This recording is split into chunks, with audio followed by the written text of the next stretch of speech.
Hello बच्चों, आज हम पढ़ते हैं balancing of chemical equation.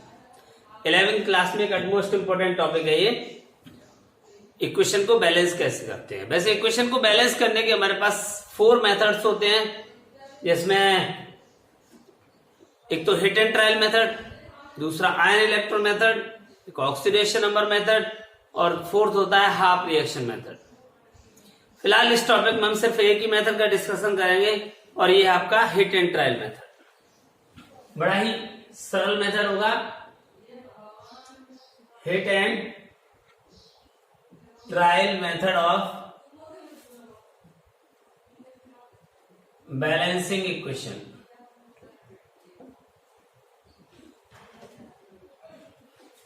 Hit and trial method में क्या होता है, बड़ा इजी है। वैसे अलग अलग बुक्स में अलग अलग मेथड्स गिवन होते हैं, लेकिन एक्सपेरिमेंटल बेसिस पे बता रहा हूं मैं आपको। सबसे पहला काम होगा, आप दोनों तरफ एलिमेंट्स को देख लीजिए कि कौन सा एलिमेंट किस साइड में कितने अवेलेबल है। उसके बाद आप क्या करेंगे, सबसे पहले आप मेटल्स को बैलेंस करेंगे।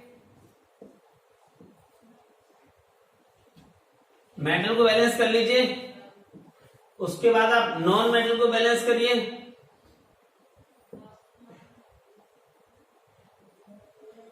उसके बाद आप ऑक्सीजन एंड हाइड्रोजन को बैलेंस करिए। ऐसा करने पर अगर इक्वेशन बैलेंस हो जाती है तो कोई बात नहीं, अगर नहीं होती है, उसमें अगर कहीं ऑड और इवन का केस आता है, ऑड और इवन का केस का मतलब ये होता है कि एक साइड में जो एलिमेंट है वो ऑड नंबर में हो, दूसरी साइड में एलिमेंट इवन नंबर में हो, तो क्या करेंगे, अगर ऑड या इवन आता है तो आप 2 का मल्टीप्लाई करेंगे पूरी इक्वेशन में। Multiply by 2 in entire equation except diatomic molecule. जो डायटोमिक मॉलिक्यूल है उसे छोड़ करके आप पूरी इक्वेशन में 2 का मल्टीप्लाई कर लो एंड अगेन चेक करो।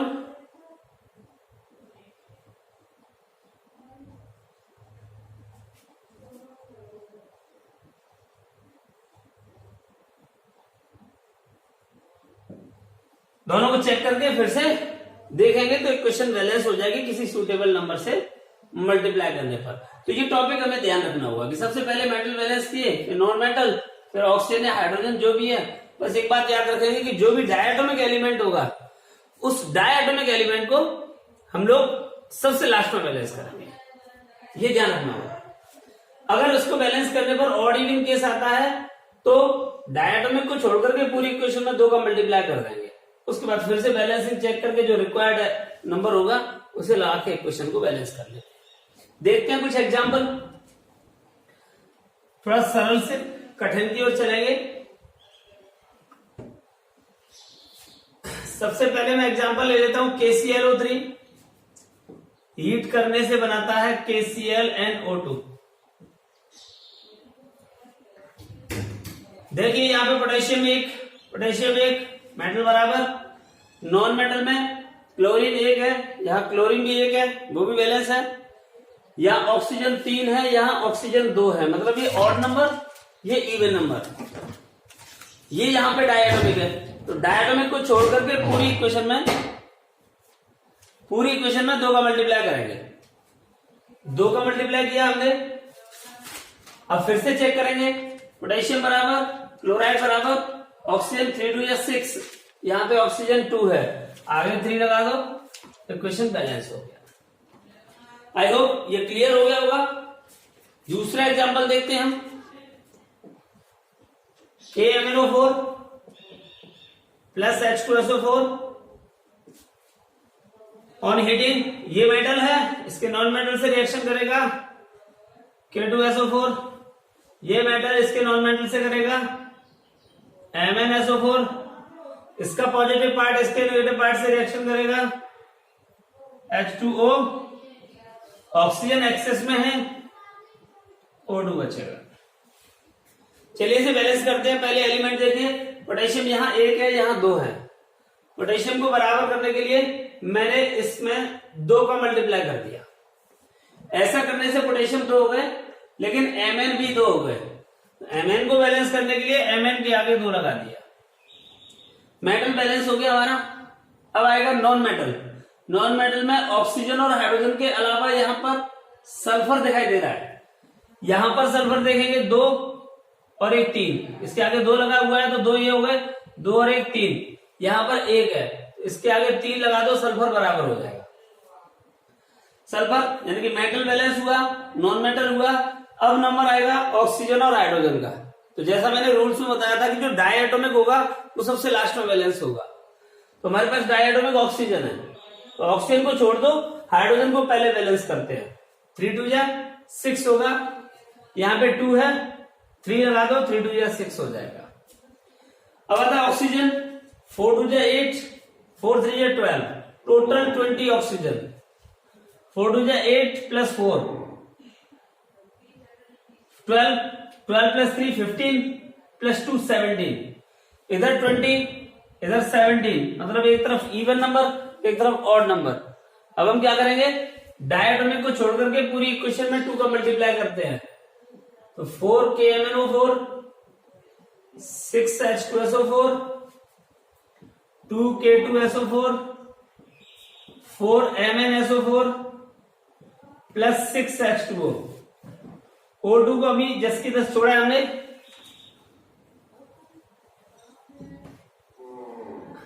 Plus O2।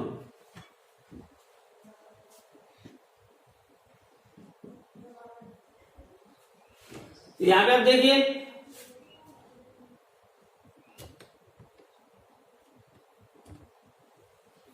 इस इक्वेशन को देखिएगा ध्यान से। यहां पर पोटेशियम बराबर है 4 पोटेशियम, 4 पोटेशियम, Mn यहां पे 4 हो गया, यहां पे भी Mn 4, सल्फर यहां पे 6, यहां पे सल्फर 6 हो गया, यहां पे भी 4 सल्फर ये है, 2 ये है, 6।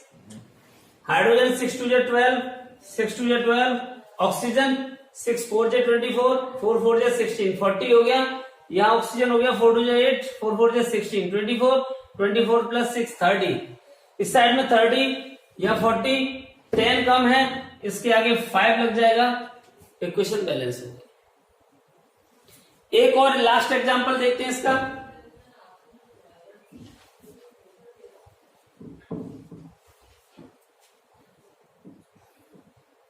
K2Cr2O7 प्लस H2SO4 गिव्स, इसका पॉजिटिव इसके नेगेटिव से करेगा, K2SO4 ये पॉजिटिव नेगेटिव से करेगा, Cr2SO4 का होल थ्राइस इसका पॉजिटिव इससे करेगा, H2O प्लस यहां पे ऑक्सीजन एक्सेस में है, O2 बनेगा। वैसे हमें एग्जाम में एक क्वेश्चन गिवन होगी कंप्लीट, हमें 12th में याद करनी पड़ेगी, ये 11th में तो एक क्वेश्चन गिवन होगी। बैलेंसिंग शुरू करते हैं। पोटेशियम 2, यहां पे भी 2, क्रोमियम 2, यहां पे भी 2, मेटल बैलेंस हो गया। अब नॉन मेटल में ऑक्सीजन, हाइड्रोजन और सल्फर, ऑक्सीजन हाइड्रोजन को छोड़ के सल्फर को लेते हैं। 3 सल्फर यहाँ पे 1, ये 4 सल्फर, यहाँ 1 है तो आगे 4 लगा दो, सल्फर बैलेंस हो गया। अब हाइड्रोजन 4 2 जा 8, यहाँ पे 4 लगा देंगे, 4 2 जा 8। अब ऑक्सीजन चेक करते हैं, 4 4 जा 16 प्लस 7 23, यहाँ पे होगा 4 3 जा 12 plus 4 16 plus 4 20 plus 2 22। Reactant side में 23 ऑक्सीजन, प्रोडक्ट साइड में 22 ऑक्सीजन। एक ऑड है एक इवन है। अभी हमने बताया कि जब ऑड इवन का केस आता है तो डायटोमिक को छोड़ करके entire equation multiplied by the 2। तो ये होगा अपने पास 2K2Cr2O7 plus 8H2SO4 gives 2K2SO4 2Cr2SO4 का whole thrice plus 8H2O plus O2। Oxygen तो बाकी सब एलिमेंट तो पहले से बैलेंस है। ऑक्सीजन यहाँ हो गया 8 4 जा 24, 7 2 जा 14, 14 प्लस 24 सॉरी 8 4 जा 32, 7 2 जा 14, 14 प्लस 32 46 हो गया। 4 3 जा 12, 12 2 जा 24, 24 एंड 8 32, 32 प्लस 8 40, यहाँ 46 ऑक्सीजन, यहां तक 40, मतलब 6 कम है, आगे 3 लगा दो, इक्वेशन बैलेंस हो गई। इस तरीके से आप किसी भी कैसी भी डिफिकल्ट से डिफिकल्ट इक्वेशन को झटके में सॉल्व कर सकते हो। बस याद रखना है आपको 4 पॉइंट, मेटल बैलेंस करो, नॉन मेटल करो, उसके बाद ऑक्सीजन हाइड्रोजन को करो। बस ये देख लो कि जो डायटोमिक है उसे सबसे लास्ट में बैलेंस करो। अगर बैलेंस हो गई देन ओके, अगर नहीं होती है तो ऑर्डर इवन का केस अप्लाई कर दो, 2 का मल्टीप्लाई कर दो डायटोमिक को छोड़कर। चलिए ठीक है, बाकी मेथड्स के लिए अगले वीडियो में देखना हम लोग।